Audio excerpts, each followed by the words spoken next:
The bride was sent to the wrong ranch, but the little girl clung to her skirt and whispered, "God finally sent you to us."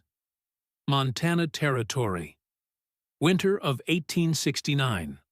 The wind cut like knives across the open plains, pushing the snow into wild swirls that swallowed the horizon. Miles from any town, the endless white stretched quiet and merciless. At the edge of that frozen silence stood a woman. Annabelle Sinclair tightened her wool shawl, her boots crunching in the snow as she stepped toward the dark outline of a ranch house. Her gloved hand trembled as she raised it to knock, but before her knuckles touched the wood, the heavy door creaked open. A tall man filled the doorway. His eyes, cold, slate-gray like the winter sky, studied her as if she were a ghost. The lines of his face were stern, his mouth drawn tight. His coat hung open just enough for her to see the worn revolver on his hip, and the gold wedding band still circling his finger. Annabelle steadied her voice. "I'm Annabelle Sinclair," she said. "I was sent here by the Missouri Matrimonial Agency. I am to marry a Mr. Carter." The man blinked slowly, his jaw tense. "Colt Rafferty," he answered, "and I didn't order a bride." A blast of icy wind shoved her from behind, but she did not move. There must be a mistake. The letter said Red Bluff Ranch. "This is Red Bluff, isn't it?" "It is," Colt said flatly. "But no Carter here. You've come to the wrong ranch. Miss Sinclair." He turned slightly, ready to close the door. Annabelle stepped forward quickly. "Please," she said, her tone firm but desperate. "There's a storm coming. The last stage left for Fort Banner hours ago. I have nowhere else to go." Colt hesitated only a moment, then shifted aside. "You can come in, but only for tonight." Relief rushed through her chest. She stepped inside, body aching from the cold. The warmth felt almost like a memory she'd once lived. The house was plain but strong. A stone fireplace crackled, rough. Wooden furniture filled the room, and the air carried a silence that felt years thick. She set her small trunk near the door and looked around. A single child's bonnet hung beside a man's rifle. A little wooden horse lay tipped near the hearth. And above the mantel, half-dusted, sat a framed portrait of a woman. Colt noticed her glance. "She passed 3 years ago," he said, voice tight. "My wife." Annabelle nodded gently. "I didn't come here to replace anyone. I just have nowhere else to be." He said nothing, only motioned toward the hall. "There's a spare room. You can sleep there. In the morning, I'll take you back to Fort Banner." She wanted to argue, but exhaustion stole her words. She nodded, but before she could take another step, a sound broke the heavy air. Soft footsteps. From the shadows of a side room, a small figure appeared. A girl, maybe 5 years old, barefoot in a faded blue nightdress. Her hair hung in messy waves, her face pale, her eyes wide with something too old for a child to carry. Colt froze, steadying himself against the doorframe. The girl walked straight to Annabelle, silent, then reached out. Small fingers clutched the edge of Annabelle's skirt. In a voice that had not been heard in 3 years, soft and broken, she whispered, "God finally sent you to us." The room went still. Colt's breath caught. "Emmy," he whispered.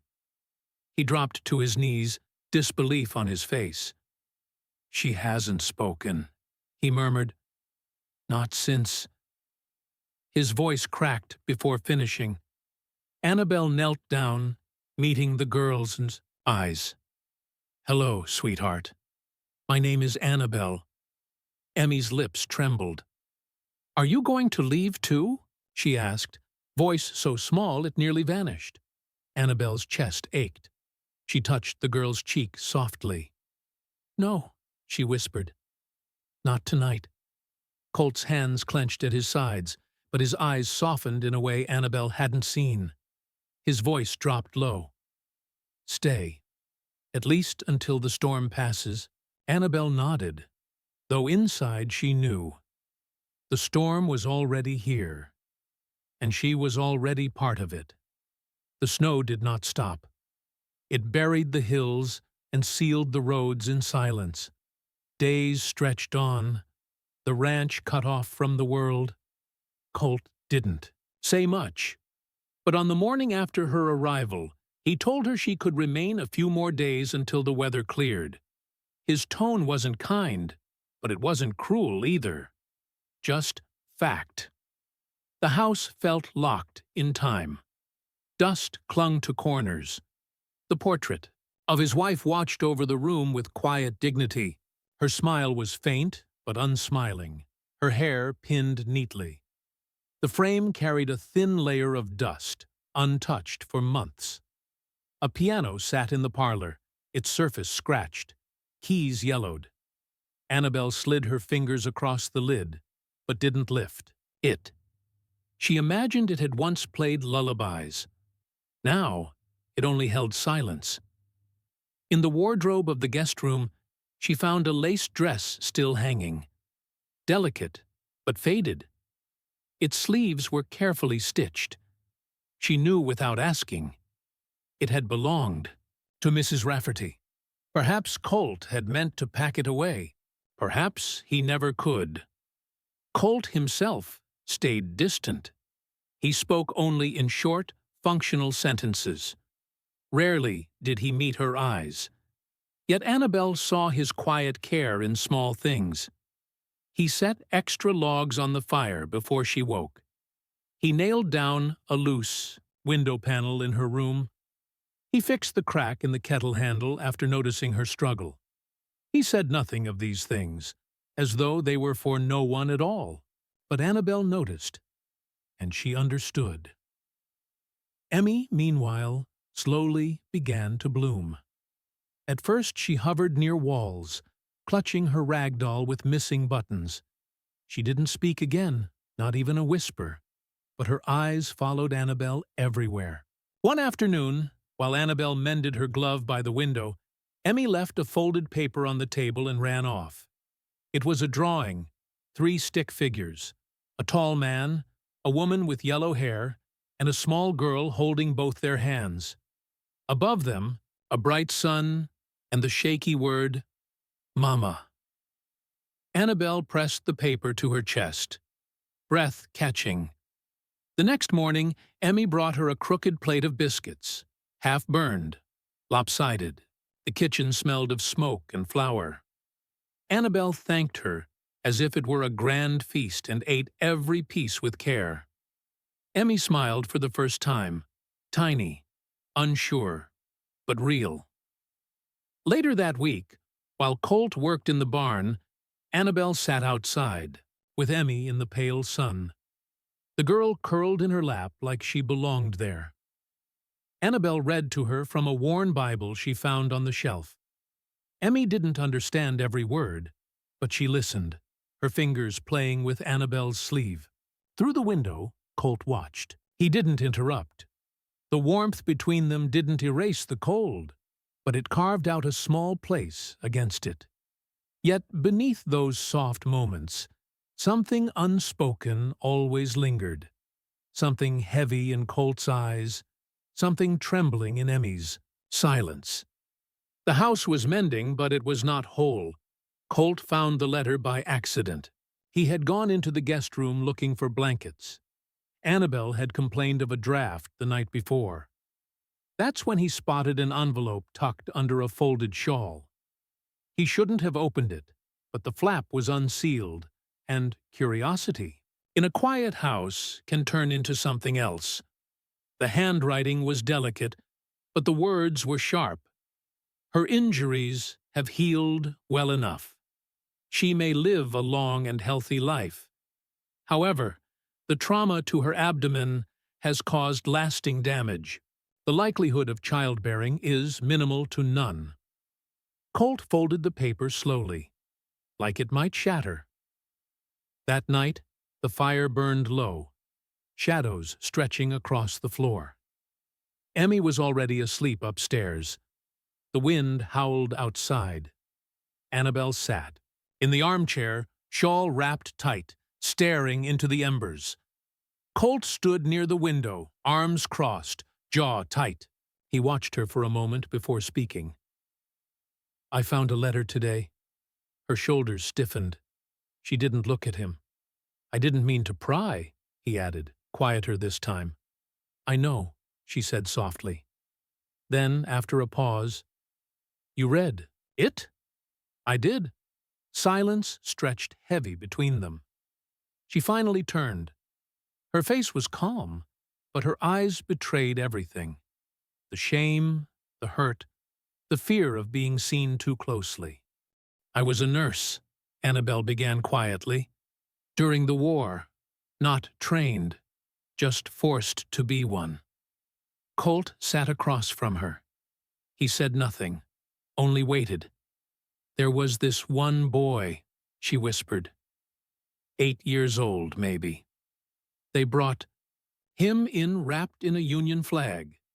His mother held him like he was still breathing. But he was already gone. Her fingers dug into her dress. "I see his face every night in my dreams." She drew a breath. Then came the explosion. Her hand went to her ribs without thinking, as if the wound still burned there. "They told me I was lucky to live, but the damage was permanent. I can never have children." Colt's eyes stayed on her, steady, not pitying. "You saved lives," he said, "and paid a price most men couldn't bear." She blinked, startled. "There are scars you can see," he added, "and scars that stay hidden. I think you've survived better than anyone I've known." Her eyes shimmered. She looked away. "I don't want sympathy," she whispered. "You don't have it," Colt said firmly. "Only my respect." Their eyes met in the glow of the fire. For the first time, Annabel felt seen, not broken, but whole. The silence that followed wasn't heavy anymore. It was something else, honest, human. She gave the faintest smile. "Thank you." Colt nodded slowly. A fragile thread stretched between them. Not love, not yet, but no longer distance. It began with a drawing. Annabel found it beneath Emmy's pillow while changing the bed sheets. The child had taken to drawing often now. Horses, stick families under bright suns. But this one was different. Darker. She unfolded it slowly. The lines were rough, jagged.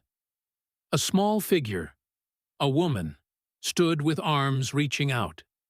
Near her, a looming shadow with thick arms dragged her away. Beside them, another figure lay on the ground. Above its head were 3 crooked words. "Pa is sleep." Annabel stared at it for a long time. That evening, she carried it to the parlor where Colt was oiling the back door hinges.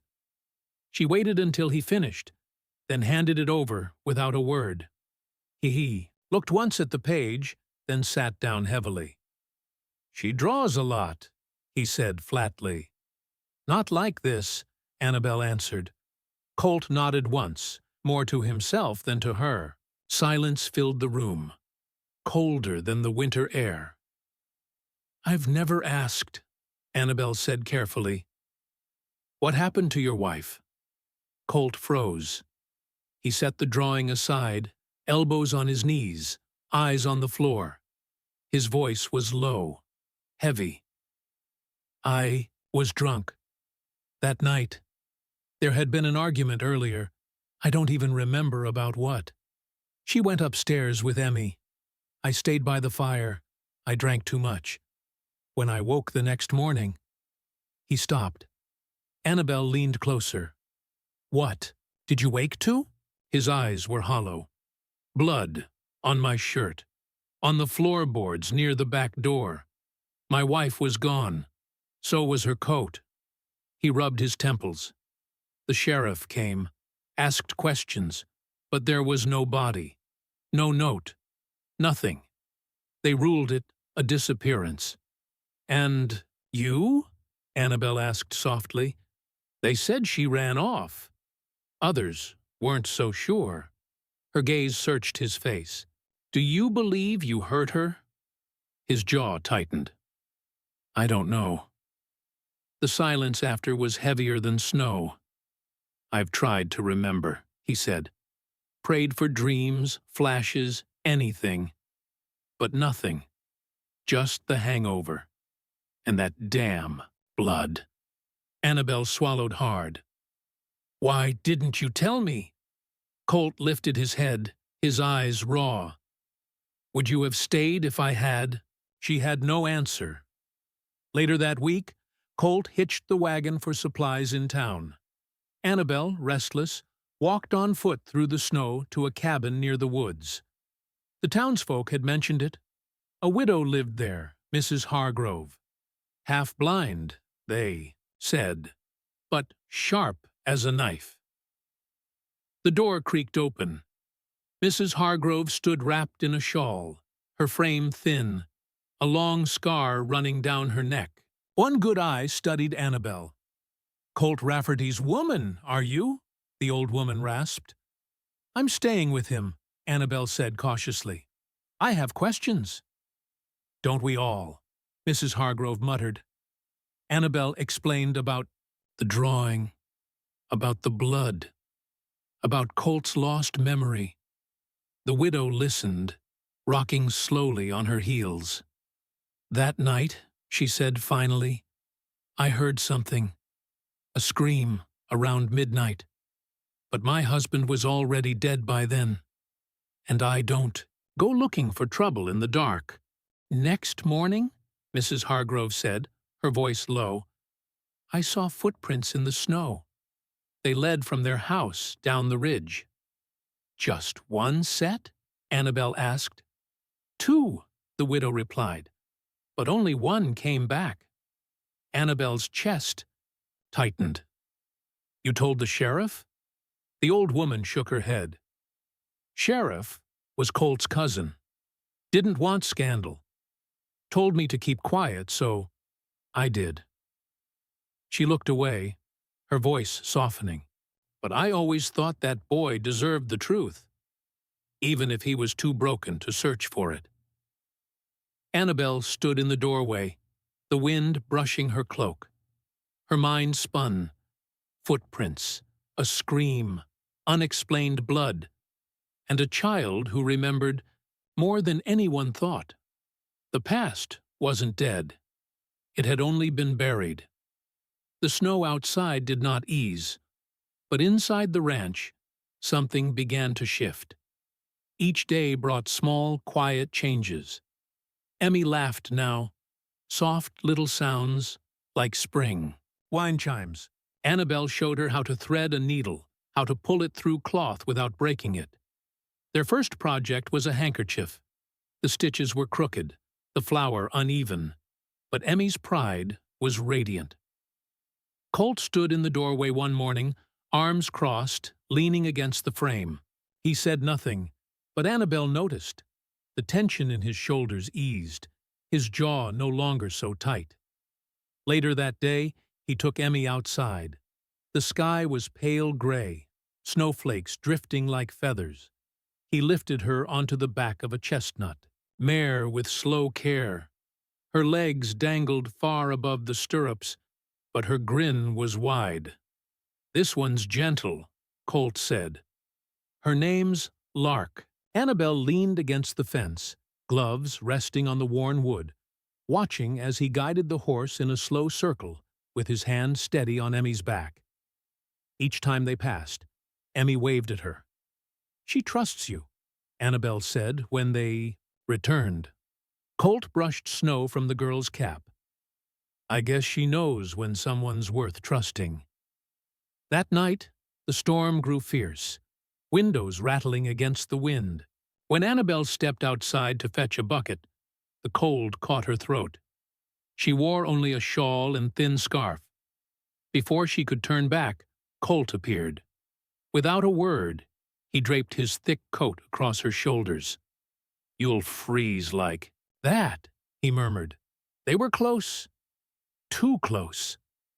Snow clung to his lashes, his breath warm against her cheek. His hands lingered at her collar, brushing her neck as he adjusted it. Annabel looked up. His eyes weren't cold anymore. They were tired, maybe wounded, but open. "Thank you," she whispered. He nodded once, then opened the door. Inside, they stood near the fire, the coat still wrapped around her. Emmy slept in the rocking chair, her doll resting on her chest. The storm raged outside, but the room glowed golden. "I met her at a fair," Colt said suddenly. Annabel looked at him. "My wife, Eleanor. She always wore blue, even in winter. She laughed at the way I walked in boots, said I looked like a stiff ox."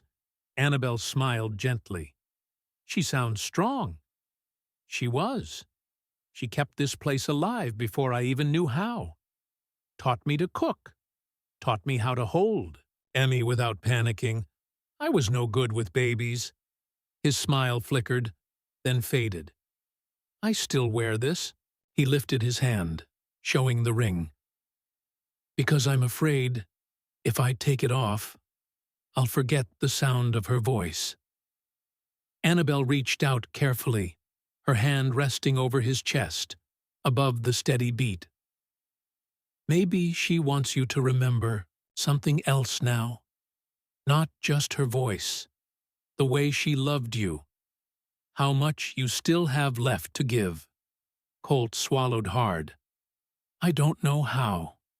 "You do," she said softly. "You already are." His hand hovered just beneath hers, close but not touching. The storm outside raged, but the warmth between them held, fragile and real. For the first time since arriving, Annabel didn't feel like a guest in the house. She felt like she had been expected. The snow began to melt. Days stretched longer, though winter still bit at the air. Inside, life carried on with quiet rhythm. Annabel stitching, Colt repairing, Emmy's laughter echoing in the yard. But peace has a way of warning before it breaks. One afternoon, while Colt tended the horses near the southern fence, a rider approached. Annabel stood in the doorway, shielding her eyes. The man dismounted, his coat dust-covered, his hat battered, his boots dragged with the weight of distance. But something about the way he carried himself struck her. Familiar. Too familiar. She stepped forward cautiously. "Can I help you?" 5. Man removed his hat. Beneath it was a face weathered by years, jaw set hard, eyes like rusted nails. "Name's Danner," he said. "Used to work here years back. Heard Colt Rafferty might still be around." Annabel nodded slowly, her throat tightening. Emmy appeared in the doorway, her small hand clutching Annabel's fingers. The moment she saw the man, her body went rigid. Then she bolted. "Emmy!" Annabel called, but the girl had already vanished inside. Annabel turned back to Danner, her voice tight. "He's out by the south fence." Danner nodded once and walked off. Inside the guest room, Annabel dropped to her knees, heart pounding. Emmy was curled beneath the bed, her small frame shaking violently.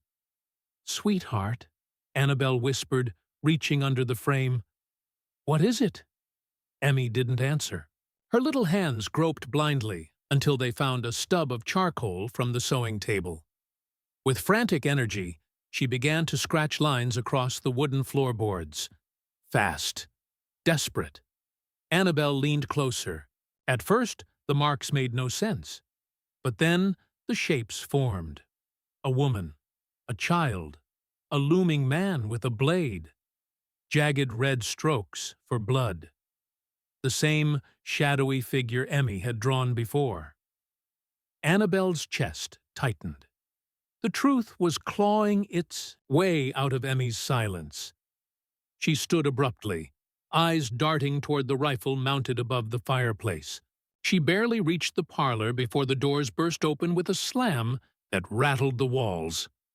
Danner. He stood in the doorway, snow clinging to his shoulders, knife gleaming in his hand.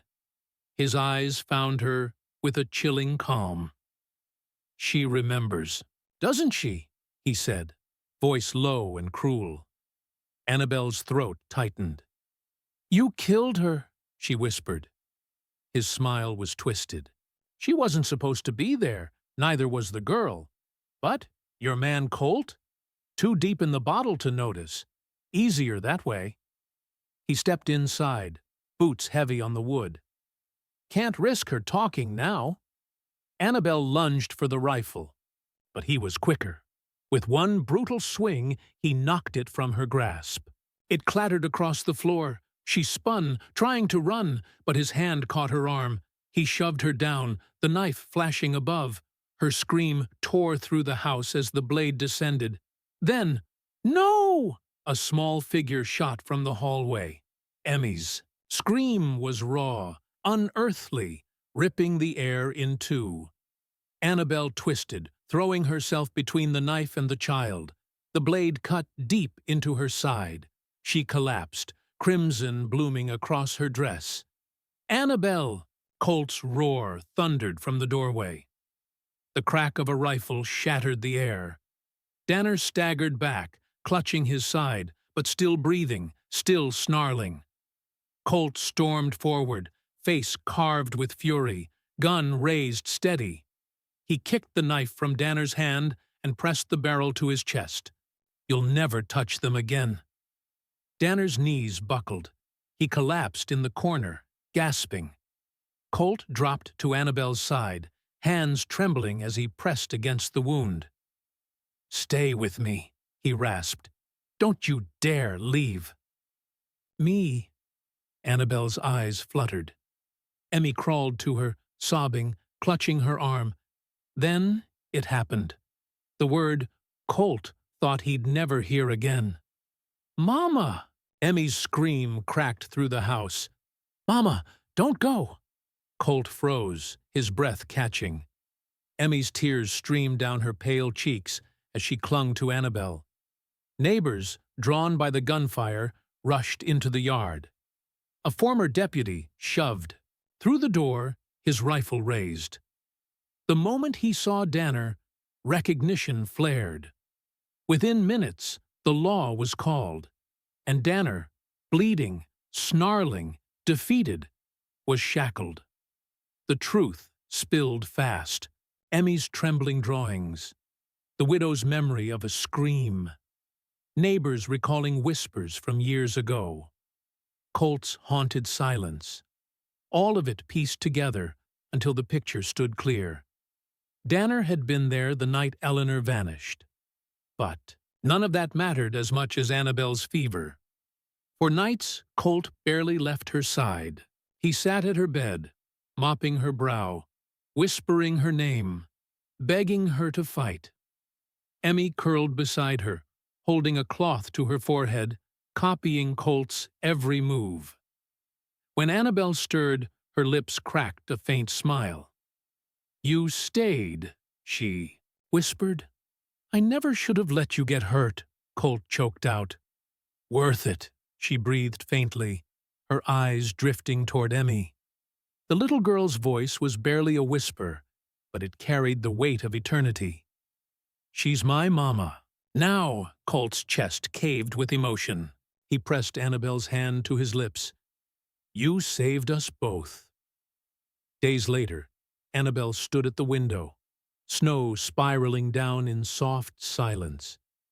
The wound across her ribs had begun to heal, but the ache inside her only grew.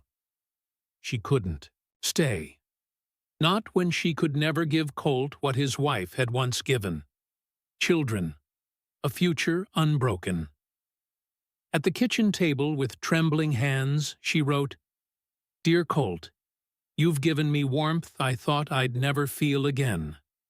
But I am not whole. I cannot bear children, and you deserve more than what I can give. You and Emmy need a future, not just fragments of one. Please know I love you both, but sometimes love is not enough." She folded the letter and placed it beneath Eleanor's photograph, on the mantel. Then she turned to pack. Upstairs, Emmy stirred from her nap. The house was too quiet. She padded downstairs, doll in her arms. That was when she saw it. The letter. Her name caught in the second paragraph after the words, "I cannot be her mother." Her chest clenched. Emmy did not cry. She simply turned, pulled on her boots and scarf, and slipped out into the snow. By the time Annabelle noticed the front door ajar, the wind had already begun to rise. Panic crushed her chest. "Emmy!" she screamed, racing through the rooms, tearing apart closets, searching corners. Nothing. Her voice broke as she stumbled outside. "Colt!" He came running from the barn, fear already in his eyes. "She's gone." Colt had just returned from the barn, snow crusting his coat. He dropped the saddle with a heavy thud. "What do you mean she's gone?" he demanded, his voice already breaking. Annabelle's hands shook as she held up the letter. "She read it," she whispered, guilt tearing at her throat. "She thinks I was leaving because of her." Colt didn't waste another word. He bolted into the barn, hands moving with desperate speed as he threw a saddle on the mare. He swung into the seat, then reached down and pulled Annabelle up behind him. The storm was worse than either of them had feared. The sky collapsed into white. The world around them vanished in blinding sheets of snow. Tracks blurred even as they looked down at them. "Emmy!" Colt roared into the wind. His voice vanished like smoke. They scoured the riverbed. The tree line. Every frozen hollow where a child might hide. Annabelle's throat turned raw from calling her name, her tears freezing on her cheeks. Hours passed. Dusk threatened. And then Annabelle caught a flicker of color between the trees. "Stop!" she cried, clutching Colt's arm. He swung down, before the horse even halted. His boots sank into snow as he charged forward. Beneath a gnarled pine lay Emmy, her small body curled tight around her doll, lips pale, eyes half shut. Annabelle stumbled down beside her, arms shaking. "Baby!" she gasped, gathering the child against her chest. "Oh, what have you done?" Emmy's lips moved. A whisper carried on trembling breath. "You don't want me anymore." Annabelle pressed her forehead to the girl's, rocking. Her in desperation. "No!" she cried. "No, sweetheart. I was never leaving you. I thought I was protecting you. But I was wrong. So wrong." Colt knelt on the other side, his coat flung around them both, hands trembling as he tried to shield them from the storm. His voice cracked. "Don't you ever run from us again. You're our little girl. Nothing changes that." Emmy's tiny arms clung around Annabelle's neck. Her voice was barely there, but it pierced straight through the storm. "I want you to be my mama forever." Annabelle sobbed, clutching her tighter. "Then I will be. Forever. If you'll have me." Colt's rough hand found Annabelle's, squeezing it in a vow without words. In that snow-covered forest, broken people became whole again. The next morning, the storm was gone. A fresh blanket of white covered the land, sparkling in sunlight. Inside, the house glowed with warmth, fire crackling, soup simmering, the rhythm of a home rediscovered. Emmy lay curled beneath a quilt, her small hand woven tightly with Annabelle's. She hadn't let go since they found her. Colt stood at the window, his frame still and quiet. For once, there was no shadow in his eyes, only resolve. After breakfast, he asked them to walk with him. They bundled up and stepped outside together. The world was hushed, the snow crunching under their boots, the sky painted gold by the winter sun. At the creek, Colt stopped. His voice was low, almost unsteady. "I've been thinking about what makes a family." Annabelle turned, her heart caught in her throat. He reached into his coat and pulled out a small velvet pouch. Inside was a ring, simple, worn from years. His fingers shook as he held it. "I wore this too long," he said, glancing at the wedding band still on his left hand. Slowly, deliberately, he slipped it free. "She's gone, and I loved her. But loving her doesn't mean I stop living." He looked up, his slate-gray eyes no longer cold. "Emmy needs a mother, and I need you." Annabelle's breath caught. "Family isn't about where we come from," Colt said, his voice softening. "It's about where we choose to stay." Then, without hesitation, he dropped to one knee in the snow. "I choose you, Annabelle Sinclair. Will you marry me?" For a moment, Annabelle couldn't speak. Her knees gave way, and she sank down beside him. Emmy, standing close, pressed herself between them, her little hands holding both theirs. Annabelle cupped Emmy's cheek. Tears slid down her face. "I'm sorry," she whispered. "I'm sorry I made you think I didn't want you." Emmy's eyes shimmered. "I knew you did," she said softly. "I just got scared." Annabelle turned to Colt, her hand never leaving Emmy's. "I thought I'd missed my chance at belonging, that I was only good at leaving." Colt reached for her hand, steady, certain. "But you stayed," Annabelle whispered. "And so will I." She nodded, tears breaking free. "Yes, yes, I'll marry you."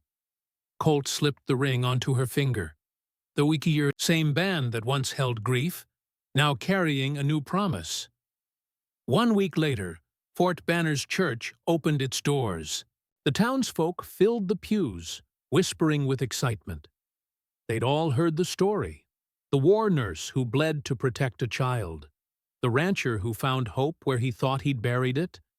The little girl whose voice returned with the word, "Mama." Wildflowers lined the aisle. Colt stood at the altar, awkward in his best shirt, his hands trembling like a boy's. Then the doors opened. Annabelle stepped inside, wearing a simple dress borrowed from the seamstress, her hair pinned with lavender. She looked fragile and strong all at once.